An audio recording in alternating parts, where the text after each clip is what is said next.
Assalamualaikum warahmatullahi wabarakatuh. Ada kabar baru dan menarik perkembangan Nepal, teman-teman ya. Mudah-mudahan Indonesia banyak belajar dari Nepal, sebuah negara kecil yang berada di lereng gunung atau kaki gunung Himalaya. Kemarin terjadi revolusi berdarah ya. Nepal terjadi revolusi berdarah di mana anak pejabatnya suka flexing, istri pejabatnya suka flexing, pamer-pamer hidup gaya hedonisme, pamer tas mahal, pamer jet pribadi, pamer macem-macem ya. Sementara pejabatnya suka joget-joget, suka korupsi ya kan, nepotis, kolusi. Sementara rakyatnya kelaparan, rakyatnya ditindas ya, oleh pajak yang mencekik dan seterusnya. Maka kemudian pecahlah revolusi Nepal itu yang diperakasi oleh Gen Z, para remaja Gen Z di Nepal sana. Udah korupsi, udah flexing, kemudian medsosnya di banned, ditutup ya, diblokir oleh pejabat-pejabat Nepal. IG, TikTok, YouTube, Facebook, apalah itu semua ditutup. Maka marahlah Gen Z. Maka terjadilah revolusi Nepal itu. Terjadi demo berdarah ya, sehingga membuat perdana menterinya, membuat pejabat-pejabatnya, menteri keuangannya lari tunggang langgang, kocar kacir ya, ada yang dievakuasi lewat helikopter, ada yang nyebur sungai dikejar, ada yang ditelanjangi, dihakimi massa, bahkan ada salah satu istri pejabat yang harus meninggal tewas dalam insiden kebakaran rumah yang dibakar oleh para demonstran itu. Bahkan ada satu istri pejabat yang harus dijambak, diarak, dipukul, ditendang oleh para demonstran. Luar biasa. Lalu untuk beberapa saat Nepal tidak ada pemerintahan, Nepal kosong. Lalu tidak lama kemudian inilah terjadi sejarah pertama kali di peradaban dunia ya, terpilih ya. Kemudian para Gen Z ini membuat kegiatan ya, membuat pemungutan suara, membuat apalah ya, satu diskusi publik lewat aplikasi yang biasa dipakai main game, dipakai ngobrol ya, Discord. Kalau di sini apa ya Discord itu ya? Ya pokoknya aplikasi game lah. Diadakan obrolan-obrolan di antara Gen Z itu memilih siapa selanjutnya orang yang layak untuk memimpin Nepal ini. Dan luar biasanya diskusi publik ini, anak-anak muda ini diskusi lewat aplikasi Discord ini, kemudian diskusi sama militernya, sama tentaranya, dan luar biasanya tentaranya melakukan darurat militer secara profesional, secara benar. Kita tahu darurat militer selama ini sering terjadi di mana-mana negara ada demo pasti diambil alih oleh darurat militer itu. Tapi kan selama ini selalu disalahgunakan oleh militer itu sendiri.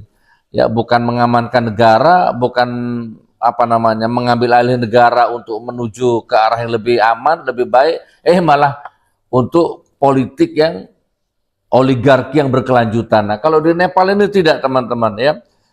Militer justru nurut manut apa kata Gen Z. Oke teman-teman, intinya dari diskusi yang panjang itu yang dilakukan oleh Gen Z Nepal ini, maka terpilihlah satu nama, Susila Karki. Ini yang mau kita bahas teman-teman ya. Susila Karki, mantan Mahkamah Agung di Nepal. Susila Karki ini suami istri ya, bersama suaminya ini memang mantan aktivis yang tidak kaleng-kaleng. Suaminya pernah membajak pesawat ya, saya nggak jelas baca beritanya, tapi suaminya pernah membajak sebuah pesawat untuk kebutuhan revolusi ya, dan seterusnya dan seterusnya. Sementara si istrinya ini, Ibu Susila Karki ini, mantan Mahkamah Agung ini adalah orang yang paling tegas melawan korupsi, jujur adil ya, sehingga banyak sekali dikucilkan oleh kelompok-kelompok golongan-golongan yang korup-korup itu. Bahkan Susila Karki ini juga pernah dipenjara, dimakzulkan oleh pemerintahnya yang korup. Gitu teman-teman ya. Intinya sekarang lewat diskusi umum itu, lewat aplikasi Discord itu, para Gen Z di Nepal memilih secara aklamasi, secara de facto, secara voting, dipilihlah Ibu Susila Karki untuk menjadi Perdana Menteri yang sementara yang sekarang ini. Alhamdulillah beliau langsung turun tangan, ngasih bantuan, ngasih rumah, ngasih sembako, ngasih pengobatan gratis. Semua kerusakan negara akibat demo kemarin ditanggung oleh pemerintah. Intinya yang harus kita ambil pelajaran adalah Gen Z jangan diremehkan. Kita tidak boleh meremehkan apapun saja, kemungkinan-kemungkinan terkecil. Nggak nyangka ya sebuah negara runtuh oleh gerakan anak muda dan kemudian dibangkitkan lagi dengan anak muda. Nggak nyangka. Jadi pemerintah Indonesia, pejabat-pejabat Indonesia jangan sombong, belajarlah, belajarlah, belajarlah, belajarlah, belajarlah. Ya kan? Aktivis yang di penjara ini, saya jadi ingat Nelson Mandela juga ya. Nelson Mandela dulu juga pernah di penjara seumur hidup, tapi akhirnya dibebaskan setelah menjalani kurang lebih 20 tahun, jadi presiden yang baik juga. Oke teman-teman, pejabat Indonesia, pemerintah Indonesia layak belajar, layak waspada, belajar dengan Nepal dan waspada terhadap gerakan-gerakan sekecil apapun. Jangan pernah meremehkan sekecil apapun. Kita teman-temannya, hidup Nepal, jaya Nepal, luar biasa Anda. Oke teman-teman, sebelum saya tutup, saya closing, saya garis bawahi, sebuah negara di kaki Gunung Himalaya tiba-tiba runtuh dalam beberapa saat, ya diluluh lantahkan oleh generasi mudanya karena kelakuan para pejabatnya, para anak-anak pejabatnya, para istri-istri pejabatnya, yang suka hidup mewah, pamer barang mahal, sementara rakyatnya kelaparan. Dihancurkan oleh generasi mudanya, dibakar semua gedung-gedung parlemennya, diarak, dipukul, dihajar semua pejabatnya, sebagian lari tunggang langgang dan ngacir.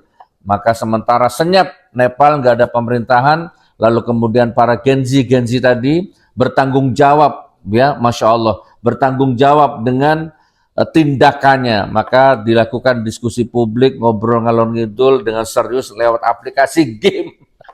Ya, kemudian dipilihlah Susila Karki. Semoga dengan terpilihnya Susila Karki ini, kita sebagai negara Indonesia ini yang lebih besar dari Nepal, banyak belajar dari sana. Hei pejabat Indonesia, belajar kalian dari Nepal. Hei bangsa Indonesia, belajar kalian dari Nepal. Hei termul-termul, ternak-ternak, buzzer-buzzer, penjilat-penjilat, belajar kalian dari Nepal ya. Korupsi, kolusi, nepotis, pejabat bangsat tidak akan awet, pasti hancur, pasti luluh lantah nanti. Dan kalian para termul, para buzzer, para penjilat-penjilat itu, kalian akan jadi sampah sejarah.